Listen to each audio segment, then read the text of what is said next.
Hey, what's going on everybody? My name is Monotui, coach of the Tampa Bay Luxrays, and today I'm bringing you guys our NPL Season 7 Week 2 match versus TrevCL, coach of the Houston Toxapexans. If you have not done so already, please check out his YouTube link in the description below.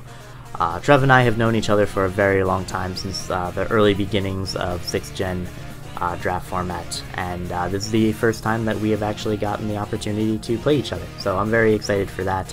I do have an entire team builder dedicated to my team. However, for a quick rundown, we have our Assault Vest Tyranitar, we have our physically defensive Colberberry 3 attacks recover Reuniclus, we have our 3 attacks sub Mega Lopunny, we have our Choice Scarf Haxorus, our mixed defensive Rocky Helmet Ferrothorn, and our Life Orb Sand Slash with the Sand Rush, hoping to abuse that sand from our Tyranitar.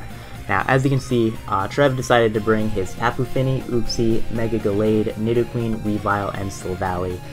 So he did not bring the Xurkitree, which makes sense. I have 2 ground types, I have a Ferrothorn. It would be very tough for him to bring a hidden power to hit both of them. In fact, it'd be pretty much impossible. I do have Tyranitar that can check it. I have offensive checks to it and whatnot, so it definitely makes sense as to why he wouldn't bring it. But that does not make his team any easier to really deal with. I'm looking at his team, and Colberberry Reuniclus actually takes on pretty much the entirety of it. Like, obviously he could have Taunt on Tapu Fini, and that can beat it 1v1, but aside from that, Reuniclus will be able to beat the Uxie 1v1, it can beat the Gallade 1v1, assuming that we keep our Colberberry intact. It can beat most Nidoqueen 1v1 unless he's Life Orb and is able to do a Kiyomi with Sludge Wave. We do not get O-Code by Weavile knockoff whatsoever in Silvally, unless it's Swords Dance will not be able to deal with me either. So Reuniclus is the big win condition here. He did not bring any normal resist, so I can just spam return with Mega Lopunny, which is really nice. It 2-KOs the majority of his, not really the majority of his team. It can 2-KO maybe like 2 things on his team, potentially 3 depending on the Silvally, but it's still a very big threat to his team regardless if I can whittle it down. Haxorus also is great. He has that 1 dragon immunity in Tapu Fini and then has absolutely nothing else to deal with it after that. With Ferrothorn, obviously, hazards are big versus his team, and then Sand Slash does, like I said in the team builder, actually have a lot of potential to sweep this game if I'm able to get that sand up and I am able to figure out what Silvally he is, if I'm able to weaken the Tapu Fini, if I'm able to weaken the Uxie just a little bit. So without further ado, let us just get into this game. I'm going to lead with my Ferrothorn, trying to get up hazards as he leads with his Silvally Grass. I don't want to take a Flamethrower this early in the game, so I'm going to go right out into my Tyranitar. From this damage on the Flamethrower, it does 4.7. He will be able to confirm that I am Assault Vest more than likely, and now I'm going to pull a switch out of my Reuniclus, expecting either a Parting Shot or a multi-attack. By the way, this is Silvally Grass. I didn't point that out earlier, but he's Silvally Grass, so it's going to be difficult for my, obviously I can't click Earthquake against it with my, my Sand Slash, but I can click Poison Jab against it and do a lot of damage. Our Ferrothorn can't really touch it, but I do live a Flamethrower if need be, and I can set up a hazard if I want to. Does not resist anything the Haxorus can go for, bar Earthquake. Tyranitar can hit it neutrally, so that's very good information to have. Also very good to know that multi-attack will be able to hit my Tyranitar super effectively. But regardless, let us continue. He's going to send in his Tapu Fini here, and the play I'm going to make is not what I would consider a mistake. Obviously it is in hindsight, but I'm in here with my Reuniclus. This thing has no recovery. I want to win with my Mega Lopunny or with my Haxorus, or even potentially my Sand Slash, so I really want to weaken this thing, and I'm just going to end up clicking Psyshock, because I'm thinking the worst he can do is taunt me, prevent me from recovering. Obviously he can go for Nature's Madness, but as you can see, he's actually going to be a Whirlpool trapping set with his Tapu Fini. He told me after the game that this was actually meant for my Toxapex so that he could trap that and deal with my team very easily, but it's going to beat my Reuniclus 1v1 easily. As you can see here, I have no other play other than to just continuously click Psyshock and hope that he somehow doesn't have a good move to hit me. But as you can see here, I'm going to keep spamming Psyshocks, and he will be able to click Moonblast here. He's going to get a crit, that doesn't matter, he would have been able to 2-KO me anyway. We're going to go for another Psyshock, not do a lot of damage, and then on the following turn he'll be able to click Moonblast and knock me out. So we lose our Reuniclus very early. This was very, very good prep on his part, and now I'm going to go out into my Mega Lopunny. Fake Out plus Return does knock this out, and I didn't want to predict him switching out in case he decided to sack his Fini. I should have known he wouldn't, because that way I would have been able to spam Outrage with my Haxorus and he wouldn't have wanted that. But regardless, he does go Uxie, reveals the Rocky Helmet, and then he's going to reveal the Reflect, which is a pretty big problem because he's going to go for U-turn. When you look at my team, physical, physical, physical, physical, and physical, one special attacker is dead. So Reflect is going to half every hit that I go for, which is going to be a pretty big issue. And as you can see here, he can just safely switch in his Nidoqueen here because he cannot be 2-KO'd by anything. I'm going to go for the Crunch. It's not going to be able to knock him out. I am Assault Vest, so I will be able to take this. However, he is actually Life Orb Nidoqueen, so that's going to do quite a bit of damage to us. And then with the Reflect up, he will be able to live Earthquake. I'm going to make this play here because I want to keep Tyranitar around for the Sand so that I can potentially sweep with Sand Slash. So I'm going to go into Ferrothorn on the Earth Power, and then baiting the Flamethrower, I'm going to go back out into my Haxorus. So a good couple of plays there. We are able to stall out the Reflect just enough, and now I can click Earthquake, which does hit everything on his team, neutrally bar the Slow Valley, and you wouldn't want to go into that on a potential Dragon Claw. Here, he's going to go Weavile. My Haxorus actually is still out of range of Ice Shard, potentially, depending on if he's Jolly or Adamant. So what I'm going to do is I'm going to sack my Tyranitar, scout out the item. As you can see, he is Life Orb, and then I will be able to go out into my Sand Slash to do a lot of damage. Now, this is a play I thought about for a very long time. As you can see, he goes for Ice Shard, which is 100% his best play. I thought about this play for a very long time, because if I went for the Swords Dance, and then he switched out into something like Still Valley or switched out into Tapu Fini, I could have straight up won the game right there, because +2 Poison Jab would have been able to knock out the Still Valley, Earthquake would have knocked out Weavile, Earthquake would have knocked out Tapu Fini, +2 knockoff would have knocked out Uxie, and Earthquake would have knocked out Gallade at that point.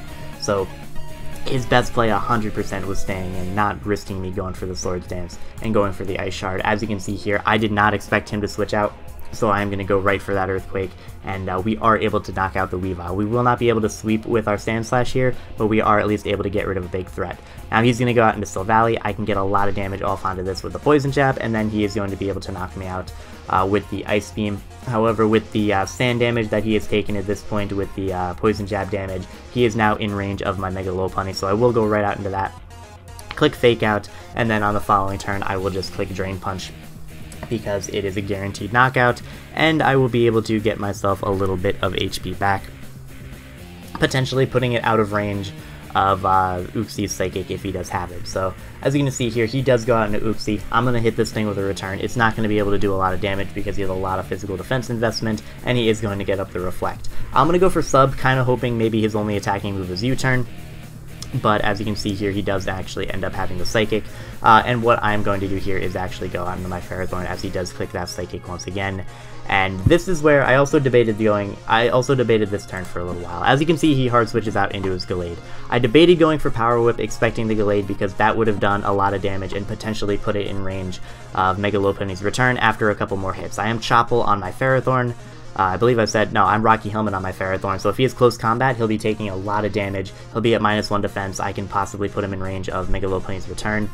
Even if he has Drain Punch, he won't be getting all that much HP back because of the chip damage he'll be taking with Rocky Helmet Iron Barbs. So I debated going for Power Whip there. However, I actually decide to go for a Spike on this turn, because with a Spike up, I will be able to knock out the Tapu Fini with Return the next time it comes in, and this is where we run into a serious problem, because he's going to be bulk up and he's going to be able to set up the first turn from behind a Reflect. And now essentially my only way to win this, because I know he's going to have Drain Punch, he's not going to have close combat, which would have been great for me.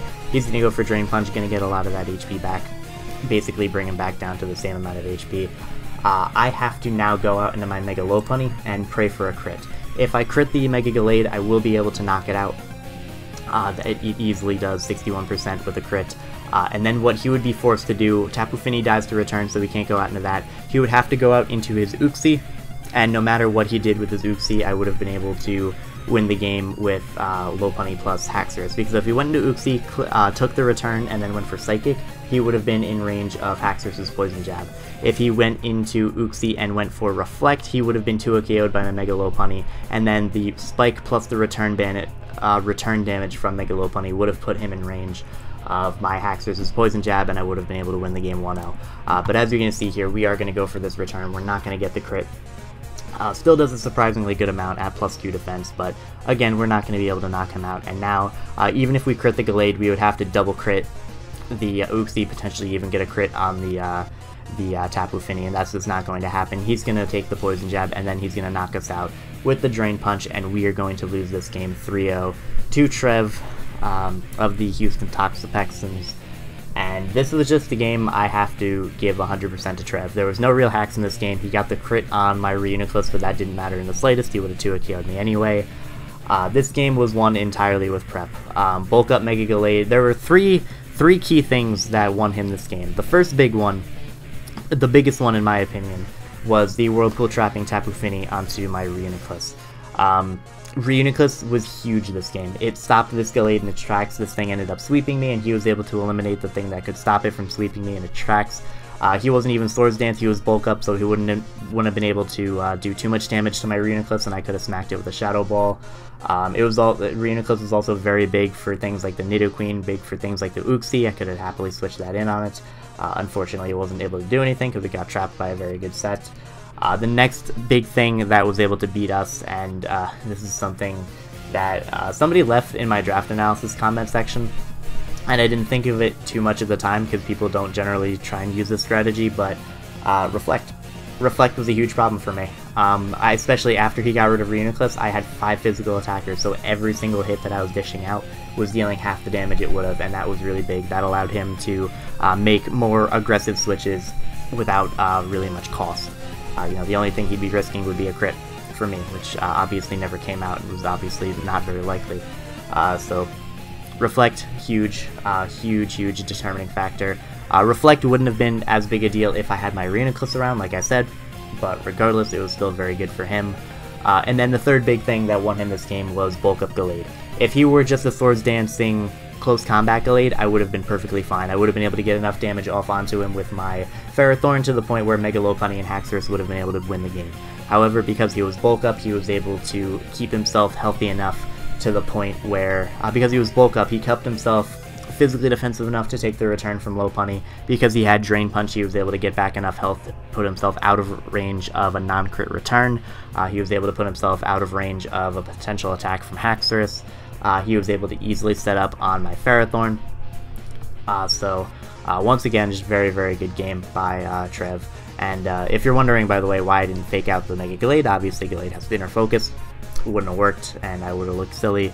So I just clicked return hoping for the crit, which was my best play, and unfortunately we didn't get it. But regardless, Trev played this game perfectly fine. He prepped fantastically, and he absolutely deserved this win. Now, however, we have to go up next week against Matty Brolick, coach of the, I believe the St. Louis Rampardos. I think he changed his team location.